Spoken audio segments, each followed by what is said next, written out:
हिंदी भक्ति काल में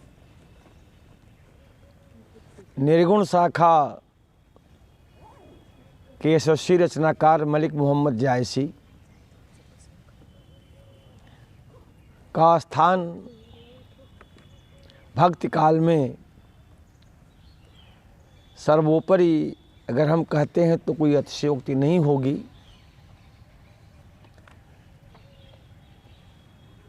प्रसंगों के अनुसार इस बात को मैं प्रमाणित करूंगा। मलिक मोहम्मद जायसी की शरीर तो इस्लाम की थी, किंतु उनकी आत्मा आर्यावर्त की थी। मलिक मोहम्मद जायसी का दर्शन इस्लाम का रहा, किंतु उसकी स्थापित अवधारणा आर्यावर्त की रही। जायसी अपने प्रबंध काव्य पद्मावत महाकाव्य में आर्यावर्त की संपूर्ण संस्कृति को संधानित किया है। उनका प्रबंध काव्य अपने दर्शन में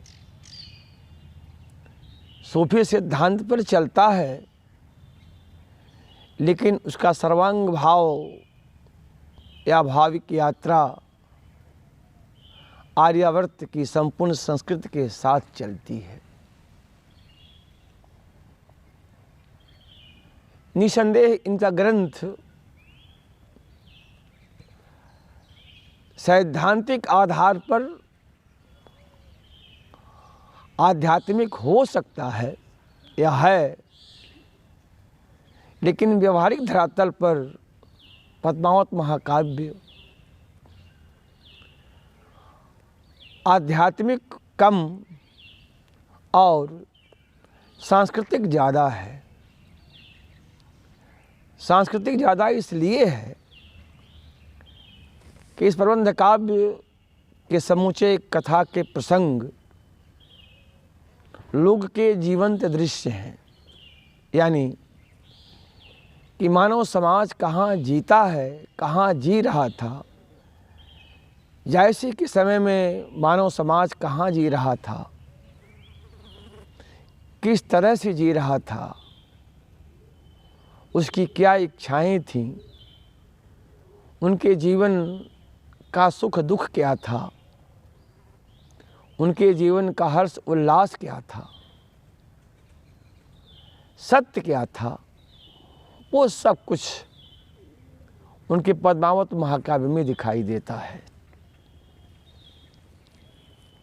इसलिए पुनः एक बार कि जायसी का संपूर्ण हृदय पक्ष आर्यावर्त का रहा।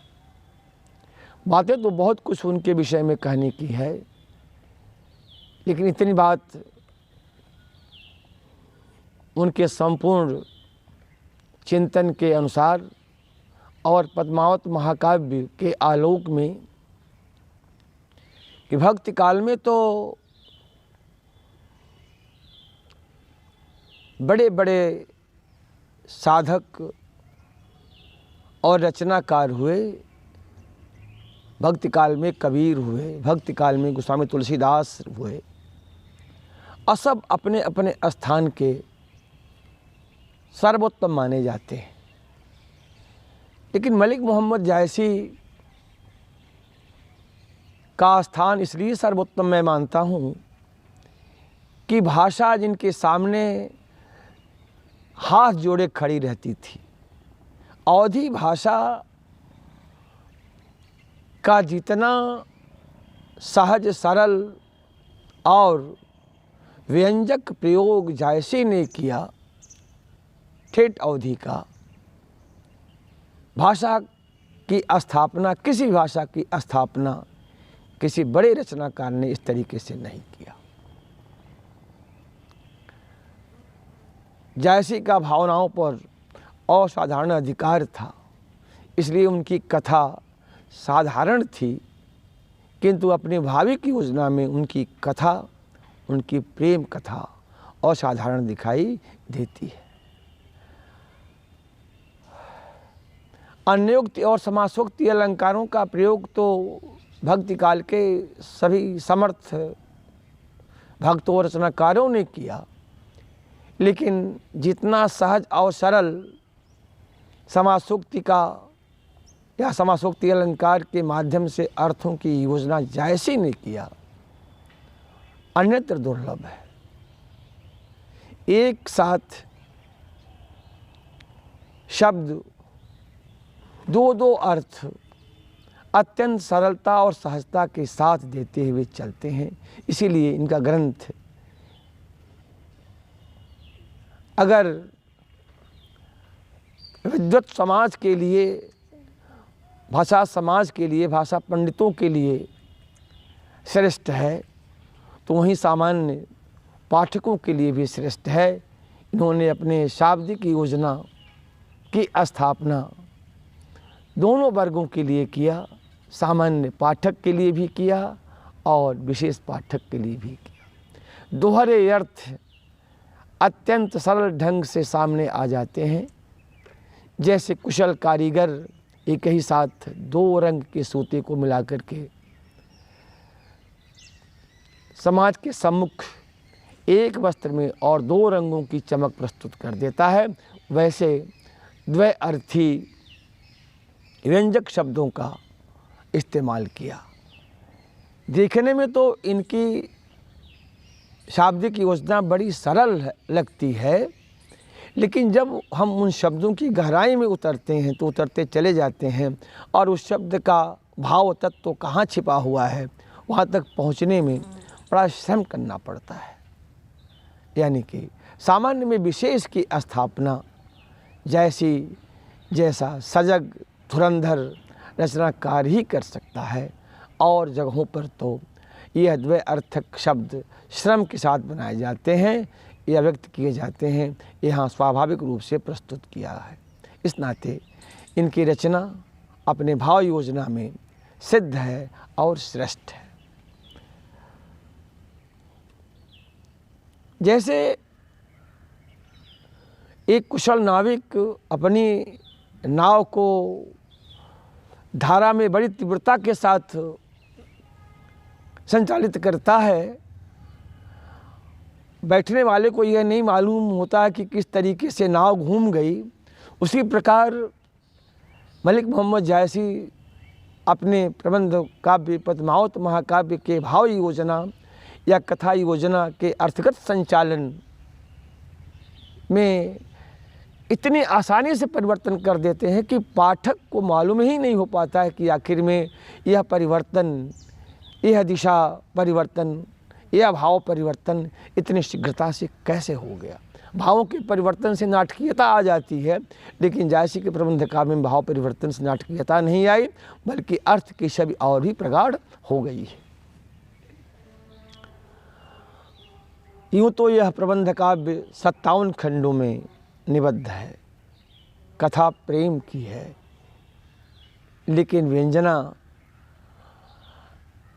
त्याग और समर्पण की है। कथानक प्रेम का है, किंतु कथानक का रस आध्यात्म से भरा हुआ है। निसंदेह प्रेम का वास्तविक सत्य तो आध्यात्म ही होता है, क्योंकि जब प्रेम अपनी सर्वोत्तम अवस्था में पहुंचता है तो प्रेमी और साधक में अंतर रह नहीं जाता है। जो साधक की शर्त होती है वही प्रेमी की भी शर्त होती है। इन दोनों शर्तों को मलिक मोहम्मद जायसी ने अपने लोक कथानक के माध्यम से सहज ढंग से प्रस्तुत किया है। वैसे तो 57 खंडों का यह प्रबंध काव्य अपनी कथा यात्रा में बड़ा ही रुचिकर और मार्मिक है। कथा की निरंतरता कहीं बाधित नहीं होती है, लेकिन अगर हम गंभीरता से देखें तो दुनिया का यह पहला प्रबंध काव्य है जिसके सारे खंड स्वतंत्र हैं।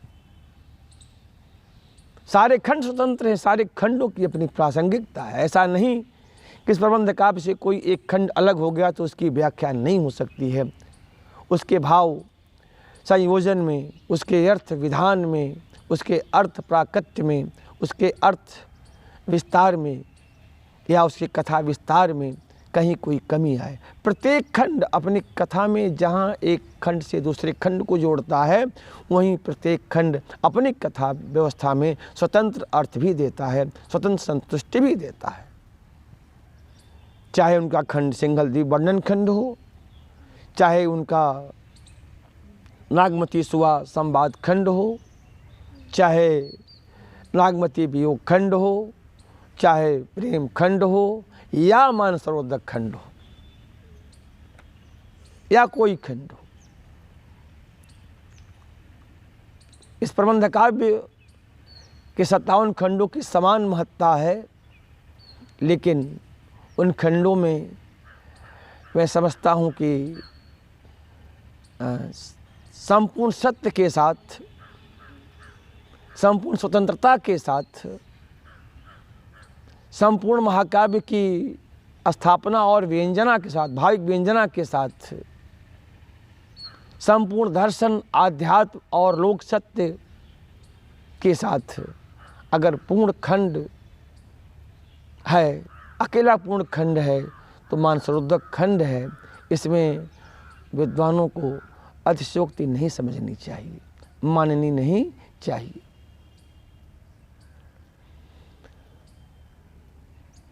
मलिक मोहम्मद जायसी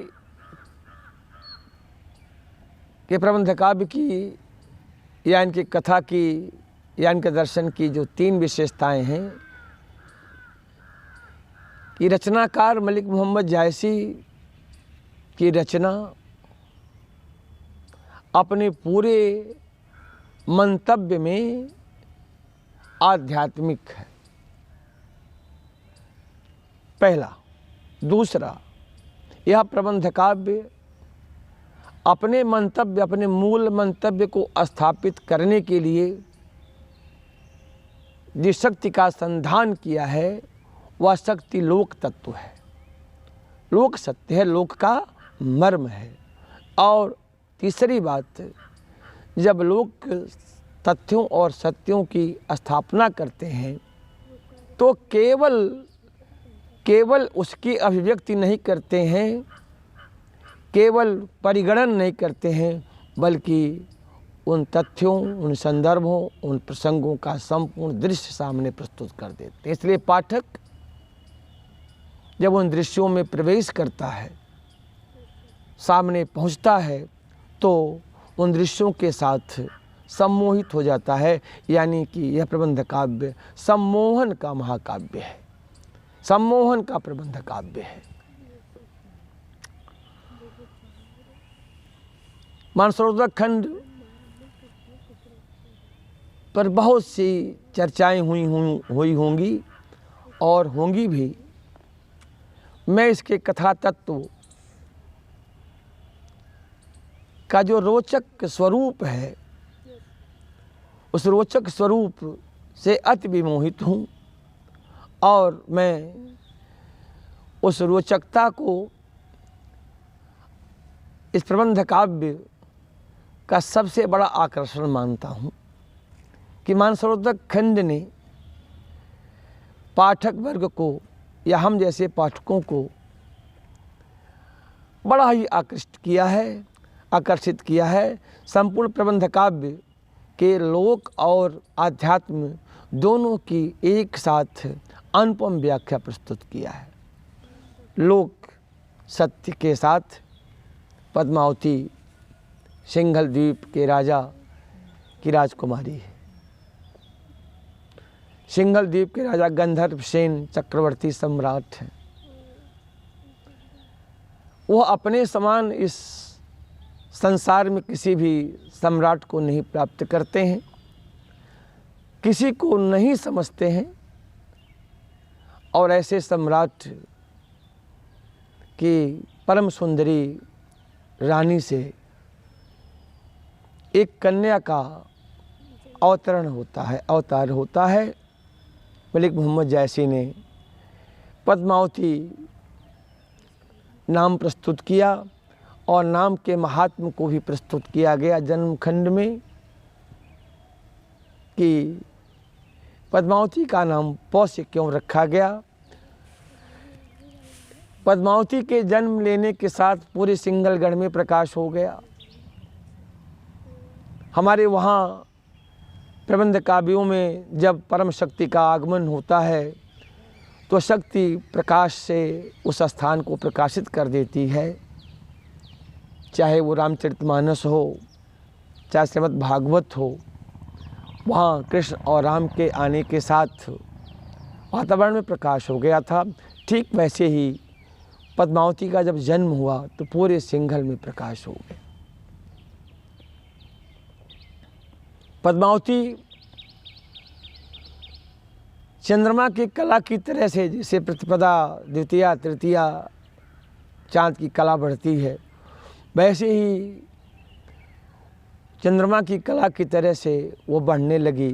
वो तो थी ही अपरूप, दैवी थी ही, और अब इतनी सयानी हो गई कि पिता ने उसके लिए अलग धौरहर महल बनाया। पुत्री के लाड़ प्यार में पिता इतने सजग थे कि पुत्री के हृदय में कहीं कोई लालसा शेष न रह जाए। उसकी पूर्ति तो करते ही थे, पुत्री कभी अपने को अकेला न महसूस हो करे, इसके लिए उन्होंने सारे राजाओं, अधीनस्थ राजाओं की राजकुमारियों को सिंगलगढ़ में अलग अलग महल बनवा करके दे दिया। राजकुमारी उन सारी सखियों के साथ पद्मावती रहती थी, सखियों के साथ अपनी जीवन चर्या को आरंभ करती थी, समाप्त करती थी। सब सखियां एक उम्र की, सब राजा रायन को वारी, सारी वाराएं तो राजा और रायों की थीं। एक दिन पद्मावती के मन में सखियों के साथ सरोवर में स्नान करने की लालसा, इच्छा जागृत होगी। यानी कि संपूर्ण सिंघल द्वीप को प्रकाशित करने वाली लोकोत्तर सौंदर्य की धरोहर पद्मावती अपने सखियों के साथ सरोवर में स्नान करने की इच्छा व्यक्त करती है। सखियों को तो मानो राज मिल गया। और एक दिवस पुण्योतिथि आई, मानसरोवर चली नहाई। एक दिन पूर्णमासी की तिथि आई, सारी सखियां मानसरोवर में स्नान करने के लिए चली। पद्मावती सब सखी बुलाई, जन फुलवार निकट चली आई। पद्मावती ने सभी सखियों को बुलाया, सब सखियां आईं तो लगा कि जैसे सखियां नहीं आई हैं, फुलवारियां आ गई हैं। फुलवारियां आ गई हैं। एक खंड में जैसी ने और भी लिखा कि सखी कुमोद सहस दस संगा, सभई सुगंध चढ़ावे यंगा, सब राजा रायन को बारी और बरन बरन को पहले सारी। वो ये बात इस बात को प्रमाणित करती है कि जब भी पद्मावती निकलती है तो उसके साथ, उसी के साथ और सब की सब सौंदर्य की रास के रूप में उस महाराज के साथ होकर के चलती हैं। सारी सखियां पद्मावती के साथ मानसरोवर की तरफ प्रस्थान करती हैं और खिलत मानसरोवर गईं, जाई पाल पर ठाड़ी भईं। सखियां, एक उम्र की सखियां खेलते हुए मानसरोवर की ओर चलीं और चलते चलते मानसरोवर के किनारे पहुंचती हैं और जा कर के वहाँ खड़ी होती हैं। देख सरोवर रासा ही केली। सखियों ने सरोवर को देखा, जल से भरे हुए सरोवर को देखा तो उनके मन में उस सरोवर के जल में खेलने की भावना जागृत हुई। पद्मावत सो कहें सहेली, सारी सखियाँ पद्मावती से कहीं बहुत अच्छी बात, यह छंद बड़ा ही महत्वपूर्ण है। यह छंद एक तरफ संसार की वास्तविकता को रेखांकित करता है तो एक तरफ जीवन की वास्तविकता को भी रेखांकित करता है। एक सखियाँ कहती हैं, पद्मावती को लक्षित करते हुए कहती हैं एक बड़ा सत्य लोक का कि यह रानी मन देख विचारी, यह नैहर रहना दिनचारी। लड़कियों के लिए दो घर होता है, एक नैहर होता है, एक ससुराल होता है।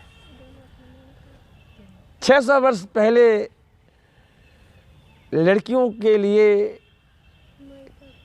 संसार किस तरीके से था, लड़कियां क्या सोचती थीं, क्या चाहती थीं, किस तरीके से जीवन को लेकर के चिंता करती थीं, मलिक मोहम्मद जायसी ने 600 वर्ष पहले जाकर के और आज के 40 साल पहले तक लड़कियों की स्थिति क्या होती थी, क्या सोचती थी का एक वास्तविक दृश्य पद्मावती को संबोधित करते हुए लड़कियां कहती हैं। मानो कोई लड़की संसार को संबोधित करते हुए कह रही है, संपूर्ण लड़कियों को संबोधित करते हुए कह रही है कि यह रानी मन देख विचारी, यह नैहर रहना दिनचारी। यह रानी अपने मन में खूब विचार करके समझो, देख लो, यह नैहर है और नैहर में जीवन गुजरने वाला नहीं है। यहाँ कुछ ही दिन रहना, 2-4 दिन माने कुछ ही दिन तक रहना है। पुनि सासुर हम गौनब काली है, जब तक है पिता कर राजू, खेली नहीं सो खेल हूँ आजू। जब तक हे सखी पिता का राज्य है, जब तक बाप का राज्य है, तब तक जो चाहो वो खेल खेल लो, जिस तरीके से चाहो रह लो, क्योंकि पिता आसमान की तरह से तुम्हारे ऊपर छाया डाले रहता है। तुम्हारी सारी भूल राहड़ तकरार को पिता बर्दाश्त करता है, माफ़ कर देता है। लेकिन सत्य यह नहीं है, यह कम समय का ये स्थान है। पुनि सासुर हम गौनब काली, कल हम सभी लोग ससुराल चली जाऊंगी, गौना हो जाएगा। पुण्य पुण्य कित हम कितयः सरवर पाली। पुण्य कित हम माने बहुवचन, पुनः हम सभी लोग, पुनः हम सभी लोग नहीं होंगे, साथ नहीं मिलेगा। सरोवर और यह सरोवर का किनारा भी एक साथ देखने को नहीं मिलेगा। कित आवत पुनि आपन हाथा, ससुराल से आना अपने हाथ में नहीं रहेगा। ससुराल से आना अपने हाथ में नहीं रहेगा। कित मिल के खेला हम एक साथ था और पुनः हे सखी एक साथ मिलकर के खेलने का अवसर नहीं मिलेगा। आना होगा तो कभी तुम आओगी तो मैं नहीं, कभी वो आएगी तो मैं नहीं। लंबे लंबे अंतराल के बाद आना होगा। ससुराल बहुत खराब जगह है कि सास ननद बोले जीव ले, दारुण ससुर न निसरे दे। सास और ननद तो हे सखियां ऐसा बोलेंगी प्राण निकल जाए। और इसके अलावा जो भयानक ससुर है, भयंकर ससुर, वो तो कहीं जाने ही नहीं देखा, पद पद पर मर्यादा देखेगा। ससुराल पर मैं एक लाइन कहता हूँ कि ससुराल बड़ी आफत की जगह है,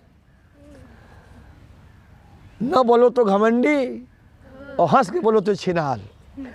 इसलिए हे सखी ससुराल बड़ी आफत की जगह है।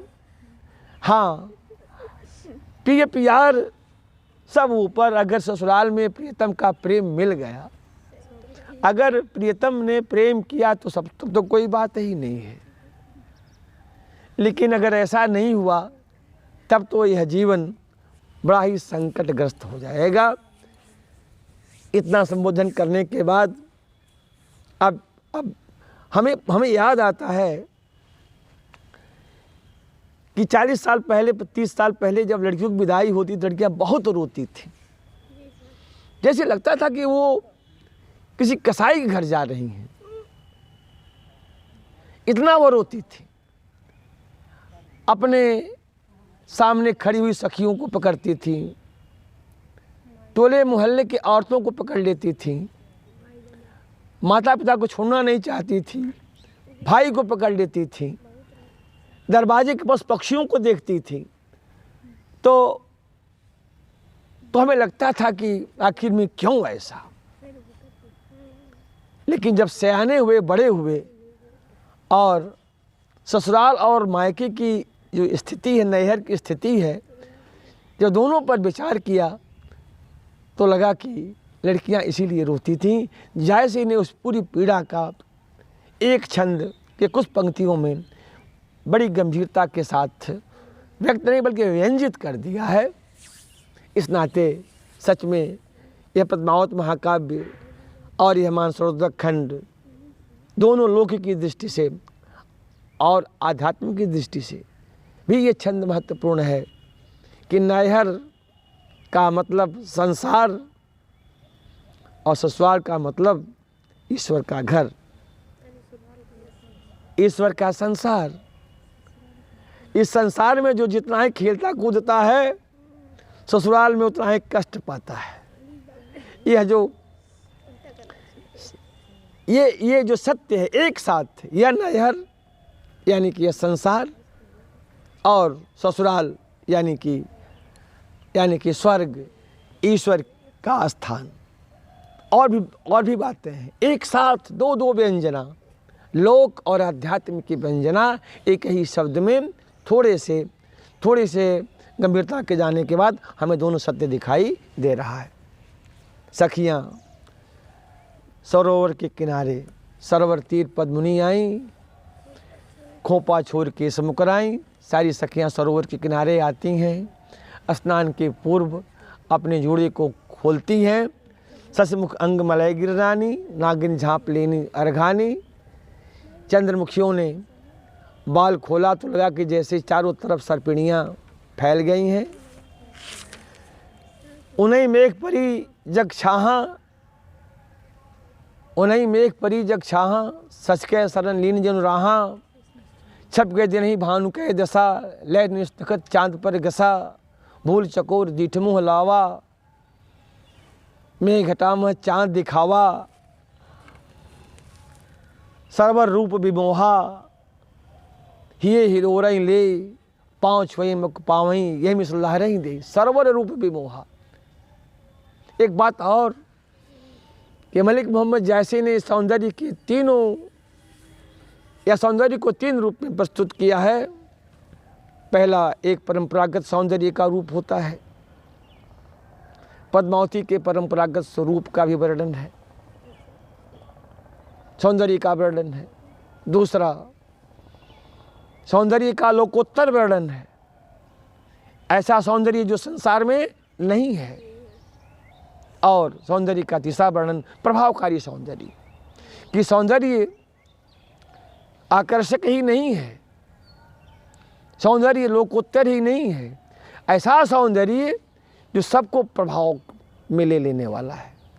छित जल पावक गगन समीरा, पांचों तत्वों को अपने प्रभाव में ले लेने वाला है। इसलिए पद्मावती का जो सौंदर्य है, एक तरफ सामान्य सौंदर्य है और दूसरी तरफ लोकोत्तर के साथ साथ असाधारण सौंदर्य है, जिसके प्रभाव में संपूर्ण प्रकृति आ जाती है, जो प्रकृति के रूप को बदल देने में समर्थ है, जो प्रकृति के विधान को बदल देने में समर्थ है, जो नेचर को बदल देने में समर्थ है, जो स्वभाव को बदल देने में समर्थ है। जैसे कि बेणी छोर बारझो झारा, सरक पतार होई अधियारा। जब वो अपने बेणी को खोल करके फैलाती है तो उसकी कालिमा से धरती और आकाश, हजार हजार किरणों से प्रतिभाषित होने वाले सूर्य की किरण और उसका प्रकाश भी, प्रकाश का जो की चमक है वो भी अंधेरे में बदल जाता है। लगता कि जैसे बादल धरती पर आ गए हैं, जग छाहा, जैसे बादल लग गए हैं, धरती में अंधेरा हो गया है। लगता कि जैसे चंद्रमा के पीछे राहु आ गया है। एक अच्छी बात कि राहु चंद्रमा को प्रभावित करता है, लेकिन मलिक मोहम्मद जायसी ने राहु को चंद्रमा के प्रभाव में प्रस्तुत कर दिया। ये इनका सबसे उत्तम विधान है। उत्तम विधान स्थापनाओं को उन्होंने बदल दिया और छप गए दिन ही भानु की दशा, दिन ही में सूर्य की दशा समाप्त हो गई, रात्रि हो गई। और रात्रि ही नहीं हुई, रात्रि होने से जो प्रभाव अपना संसार में छोड़ता है कि रात्रि होने के बाद कुछ चीज़ें या कुछ सत्ताएं, कुछ व्यवस्थाएं, कुछ प्राणी सक्रिय हो जाते हैं, वो सक्रिय हो गए। जैसे भूल चकोर दीठ मुँह लावा, पद्मावती चंद्रमा के समान है। बाल फैलाई तो संसार में अंधेरा हो गया और उस अंधेरे में चाँद चमकता हुआ दिखाई देने लगा। भूल चकोर दीठ मुँह लावा, बेचारी चकोर को दिन ही में भ्रम हो गया, चकोर को अचानक दिन ही में भ्रम हो गया और वह पद्मावती को चंद्रमा मान करके उसकी ओर अपना मुंह लगा दिया, अपने मुख को उधर कर दिया। ऐसे लोकोत्तर सौंदर्य को, ऐसे प्रभावकारी सौंदर्य को, सौंदर्य में महासौंदर्य की झलक या को देखा जब सरोवर, वो विमोहित सरोवर रूप विमोहा, सरोवर विशेष मोह में आ गया। मोह में आया होता तो कोई बात नहीं होती, तो कोई उल्टा पलटा नहीं करता। अब वह विमोह गया है, पूर्ण मोह में आ गया है। और जब आदमी पूर्ण मोह में, विशेष मोह में आ जाता है तो प्राप्त करने के लिए सारा उपाय करता है। तो पहले क्या करता है कि पाँव छुअई मग पावहीं। अब सरोवर उस लोकोत्तर सौंदर्य के को स्पर्श करने के लिए, छूने के लिए लालायित है, छूने के लिए लालायित है, लेकिन सीधे कैसे जाए? मनुष्य तो बेचारा है नहीं, है तो सरोवर, उसके पास तो हाथ है नहीं। अब वह लहर देता है, अब इन लहर को और बढ़ा देता है, और जितना ही लहर बढ़ा रहा है उतना ही वो असफल हो रहा है, असफल हो रहा है, असफल हो रहा है। मैं ये नहीं कह सकता कि पद्मावती सरोवर के इस प्रयास को समझ रही थी, लेकिन अगर मैं यह कह दूं कि पद्मावती सरोवर के इस प्रयास को समझ रही थी तो कथा में चारुता आ जाएगी। ठीक वैसे ही जैसे क्षीर सागर में जब विष्णु जी सो रहे थे और कच्छप लगातार पैर छूने की कोशिश कर रहा था, तो लक्ष्मण महोदय शेषनाग के रूप में थे और फूंक दे करते थे और लक्ष्मी जी पैर नहीं छूती थी। बेचारा कछुआ नारायण के पैर को छू नहीं पाता था, छू नहीं सकता था। लेकिन जब केवट हुआ तो केवट के रूप में आया और जिस अटपटी वाणी में अपने प्रेम को प्रदर्शित किया वो अद्भुत है। मैं साम्य तो नहीं कर रहा हूँ, लेकिन मानसरोवर खंड का यह जो छंद का जो यह दोहा है, सरोवर की जो अभिलाषा है, कुछ उसी केवट की तरह से है कि सरोवर रूप विमोहा, उस लोकोत्तर सौंदर्य को देख करके सरोवर विशेष मोह में चला गया, विशेष अनुराग में चला गया। और विशेष अनुराग में प्रेम की पराकाष्ठा, और प्रेम की पराकाष्ठा का मतलब भक्ति ही होती है। जब प्रेम ऊर्ध्वगामी होता है तो चेतना क्या होती है? चेतना में समर्पण आता है। सरोवर समर्पित है तो वह पैर छूने के लिए लालायित है और लंबी लंबी लहर दे रहा है। इधर सारी स्थिति को देखते हुए सरोवर में स्नान का उपक्रम बढ़ता है कि धरी तीर सब छिपक सारी, आ सरोवर मोह पैठी सब बारी। सारी बालाएं, सारी सुंदरियां, सारी युवतियां अपने छिपक साड़ी, अपने छिप की बनी हुई छपेली साड़ी को किनारे पर, आकर्षक साड़ी को किनारे पर रखती हैं, सुंदर साड़ी किनारे पर रखती हैं और सभी सखियां सरोवर में प्रवेश करती हैं, सखियां प्रवेश करती हैं। पाए नीर जानो सब बेली, सब सखियां लता हैं और मानो जल को पाते हरी भरी हो गई। हुल से करहीं काम कह के लिए अत्यंत आनंद में आ गई और मन को आकर्षित कर लेने वाली खेल को उस सरोवर में खेलना शुरू किया। सौंदर्य की भीड़ सरोवर अपने में पा गया, सरोवर सौंदर्य की भीड़ को प्राप्त कर गया। अब अपने को सबसे श्रेष्ठतम मानता है। सरोवर ना ही समाई संसारा, सरोवर संसार में नहीं समा रहा है। अब संसार से कहा, संसार में बहुत से सरोवर हैं, लेकिन बहुत से सरोवरों में एक दो सुंदरियां स्नान करती होंगी, लेकिन मैं कितना बड़भागी हूँ, मैं कितना भाग्यशाली हूँ, मैं कितना आज सनात हुआ हूँ, कितना मैं पूर्ण हुआ हूँ। मेरे भाग्य की संपूर्ण तपस्या में संपूर्ण तपस्या आज भाग्य बन करके उदित हुई है कि यहाँ सौंदर्य की भीड़ आ गई और उस सौंदर्य में महासौंदर्य हमारे सामने है। सौंदर्य की भीड़ मुझे प्रवेश कर गई है। सरोवर नहीं समाई संसारा, और आश्चर्य यह है, इसलिए सरोवर समा नहीं रहा है कि चांद नहाई बैठले तारा। कहा आज तक सरोवर में सुंदर सुंदर रूप ही प्रवेश किया है स्त्रियों का, लेकिन यहाँ तो आज चंद्रमा उतर आया है। पद्मावती रूपी चांद और सखी रूपी तारे ही मुझ में प्रवेश कर गए। आज मेरे सरोवर में चांद और तारा दिखाई दे रहा है। आज मुझ में चांद और तारे दिखाई दे रहे हैं। संसार में कोई सरोवर ऐसा नहीं है इस सरोवर में चांद और तारे उतरे हों। धन सो नीर सच तरई हुई। कहा कि आज तक के पानी में चंद्रमा और तरई नहीं उदित हुई थी। आज तक पंच महाभूतों में पानी श्रेष्ठ माना जाता है। उस पानी ने सबको जन्म दिया, लेकिन जो चांद और तारों को नहीं जन्म दिया था, आज हमारे जल में चांद और तारे खिले हुए हैं। और अब के दृष्टि कंवल और कुई, अब कंवल और कुइयाँ वाले सरोवर को कौन देखेगा? अब कमल और कुइयाँ वाले सरोवर को संसार में कौन देखेगा? अगर किसी को सरोवर देखने की लालसा होगी तो मानसरोवर देखना चाहेगा, क्योंकि उस सरोवर में चांद और तारे हैं। एक घटना और हो गई, जहाँ सरोवर को बड़ी प्रसन्नता हुई, वहीं एक प्राणी को दुख भी हो गया। हजार प्राणियों को तकलीफ होता है, लेकिन एक आध प्राणी को दुख हो जाए। चकई को, चकई बिछुड़ पुकारे कहाँ मिले हो ना। बेचारी चकई तो अपने चकवे से दिन में बिछुड़ गई। धन्य हो जैसी आपकी कल्पना कितनी अद्भुत है, कितनी अहेतुक है, कितनी अद्भुत, कितनी अहेतुक है, कितनी आकर्षक है, मन को खींच लेने वाली है।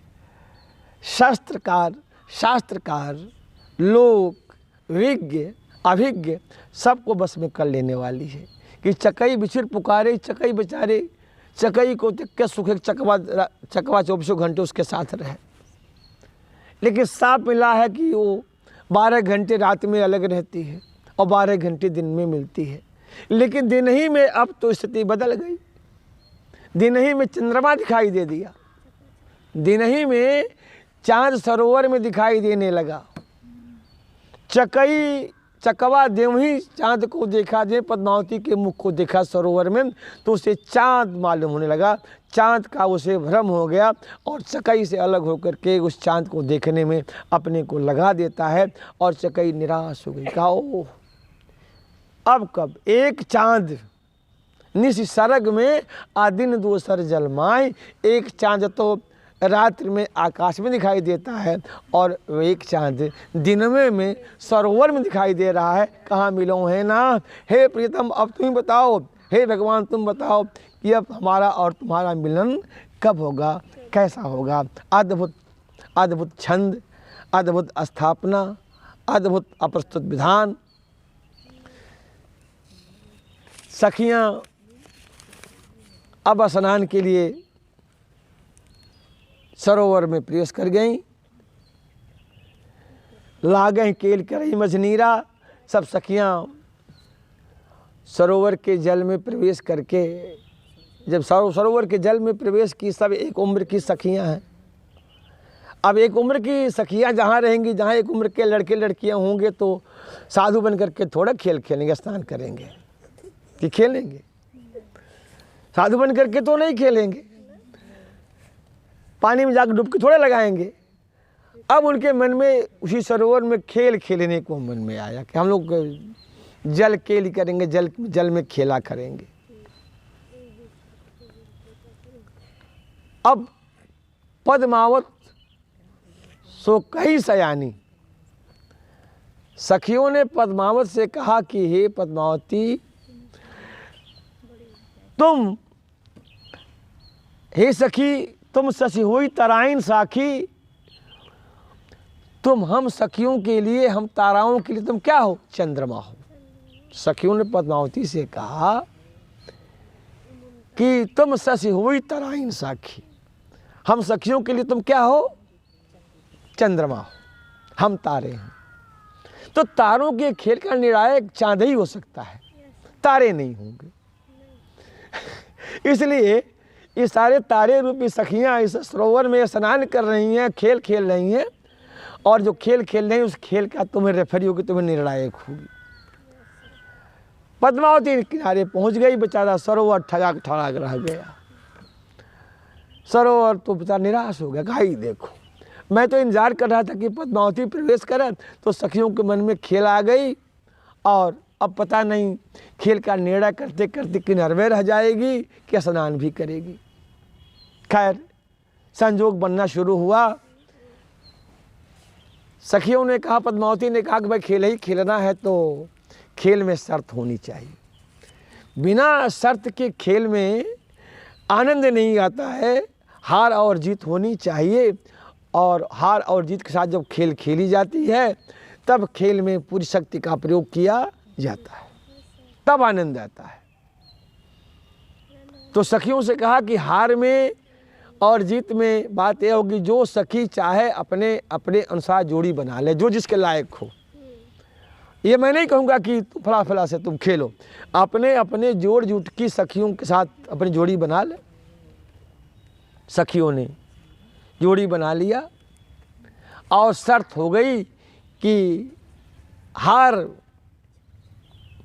गंवाए वह सखी जो हारेगी वह बदले में अपने गले में पहने हुए हार को जीती हुई सखी को दे देगी। शर्त बड़ी टेढ़ी हो गई कि हर वे हारे है हार। खेल शुरू हुई, खेल शुरू हो गया, सखिया जी जान से खेलने में लग गई। सरोवर की चिंता बढ़ गई कि आखिर में यह खेल न जाने कब तक होगी, क्योंकि बहुत कठिन शर्त रखी है, हार हारने की, हार पाने की, हार खोने की। यह तो खेल समाप्त नहीं होगी, कोई अपनी हार नहीं मानेगा, मैं दिन भर इंतजार करता रह जाऊंगा, लाओ इस खेल को मैं ही बिगाड़ूं। बस उसने अपनी लीला शुरू किया, सरोवर ने अपनी लीला शुरू किया। सरोवर की लीला कि एक सखी को उसने बेहोश कर दिया। एक सखी ते खेल न जाना, चित अचेत भई हार गंवाना। एक सखी खेल की शर्त को समझ नहीं पाई, उसका चित्त भ्रमित हो गया और पानी में गिरी और हार सरोवर लेके चला गया। हार गायब हो गया, हार गायब हो गया। कहाँ की खेल, कहाँ की सखी, कहाँ की खेल, कहाँ की सखी कमल डार ले भाई बेकरारा। बेचारी निराश एक कमल के डंडे को पकड़ती है, तोड़ती है, हाथ में लेकर के उसी से बात कर रही है कि क्यों मैं सरोवर में, क्यों मैं सखियों के साथ खेलने आया, खेलने आई तो क्यों, सरोवर में स्नान करने आई तो क्यों खेलने के लिए मैं तैयार हुई, और तैयार भी हुई तो क्यों हार की शर्त, हार में हार गंवाने की शर्त क्यों न लगाई। घर जाऊंगी तो माँ पूछेगी तो क्या उत्तर दे करके मैं प्रवेश करूंगी। निराश हो गई, सखियाँ इकट्ठा हो गईं। हारी तो नहीं थी, फाउल हो गई थी, अचेत हो गई थी। सारी सखियाँ मिलके कहती हैं कि हे सखी, इस संसार में अब एक बड़े सत्य की बात, एक छोटे से दोहे में संसार के सत्य को बड़ी आसानी से जैसे परिभाषित कर देते हैं। जैसे यह नैहर रहना दिनचर्या, किसी रचनाकार में भक्ति काल या किसी भी कालखंड के किसी रचनाकार में यह सामर्थ्य नहीं देखा। अगर उन्हें दृश्य परिवर्तन करना होता है तो पूरे के पूरे छंद और प्रकरण को बदलते हैं, लेकिन जैसी छंद और प्रकरण को नहीं बदलते हैं, एक मामूली सा शब्द बदल देते हैं, एक मामूली सा शब्द बदल देते हैं, और उतने ही संपूर्ण भाव तत्व बदल, भाव का तत्व ही बदल जाता है। कि हे सखी हेर हेराई ले जो खोआ, एक बड़ी बात। हे सखी, इस संसार में अगर कुछ खो गया है तो खो जाने पर निराश नहीं होना चाहिए। हे सखी, इस संसार में अगर कुछ खो गया है तो खोया तो कहीं कहीं लापरवाही हुई थी, लेकिन उससे निराश नहीं होना चाहिए। इस संसार में सारे तत्व विद्यमान हैं, सब चीज़ें विद्यमान हैं, खोजने पर मिल सकता है। रहराई ले जो खोया है उसे खोज लेना चाहिए। सहयोग के साथ लागई सब मिल हेरई, लागई सब मिल हेरई, बूढ़ी बूढ़ी एक संग। सारी सखियां एक साथ डूब डूब करके खोजना शुरू की। सब सखियां डूब डूब खोज रही हैं। आ कोई उठी मोती ले, आ को घोंघा ले हाथ। और उसी में किसी जो भाग्यवान, यहाँ जैसे ने भाग्य को स्थापित किया कि कोई सखी सरोवर के नीचे से उठी तो हाथ में मोती पाई, और कोई सखी घोंघा पाई। यहाँ मलिक मोहम्मद जैसी ने भाग्यवाद को सराहा कि डूबी तो सब, खोजी तो सब, लेकिन किसी के हाथ में क्या लगा? घोंघा लगा, और किसी के हाथ में मोती लगी। खैर, अंत में पद्मावती भी सरोवर में प्रवेश करती है, और जैसे सरोवर में प्रवेश करती है, इस खंड का सबसे महत्वपूर्ण छंद, इस प्रबंध काव्य का सबसे महत्वपूर्ण छंद, आकर्षक छंद, मन को विशेष अवस्था में ले जाने वाला छंद, मानसरोवर के भक्त की संपूर्ण पराकाष्ठा सामने इस छंद में आ जाता है।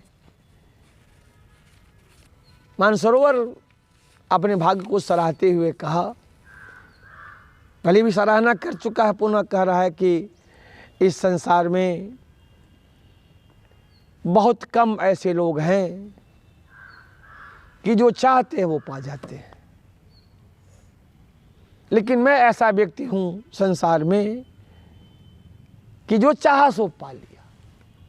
इस संसार में हर व्यक्ति को, या व्यक्ति जो चाहता है उसे मिलता नहीं। संसार की सबसे बड़ी विडंबना है ये कि जैसा जो चाहता है वैसा प्राप्त नहीं करता, चाहे कितना हूँ तपस्या करे। यही इस संसार की माया है कि जो जैसा चाहता है वैसा प्राप्त नहीं करता है, और जो प्राप्त कर लिया वह इस संसार का सबसे भाग्यशाली व्यक्ति है। बिरलों ने प्राप्त किया, उसी बिरले में मानसरोवर है। कहता है कि चाह मानसर, कहा मानसर चाह सो पाई। मानसरोवर बोल उठता है, ओह, इस संसार में बड़ा भाग्यशाली हूँ कि जो मैं चाहा मुझे वो मिल गया। पारस रूप यहाँ लगी आई, रूप की पारस ही मेरे पास चली आई। रूप नहीं आया मेरे पास, रूप नहीं आया, जो रूप को देने वाली सत्ता है। पारस की विशेषता होती, पारस पत्थर की, अगर लोहा उसके स्पर्श में जाता है, उसके सानिध्य में जाता है तो सोना हो जाता है। पारस ये नहीं पूछता है कि ये लोहा किसी कसाई के घर का है या यह लोहा किसी मंदिर का है। अद्भुत पारस जो लोहे को सोना बना देता है।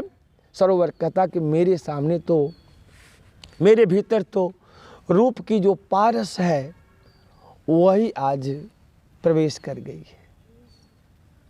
कहा मानसर चाह सो पाई, पारस रूप अपने आप चली आई। लोग ढूंढने जाते हैं, लेकिन मैं कितना भाग्यशाली हूँ कि चल करके मेरे साथ, मेरे पास चली आई।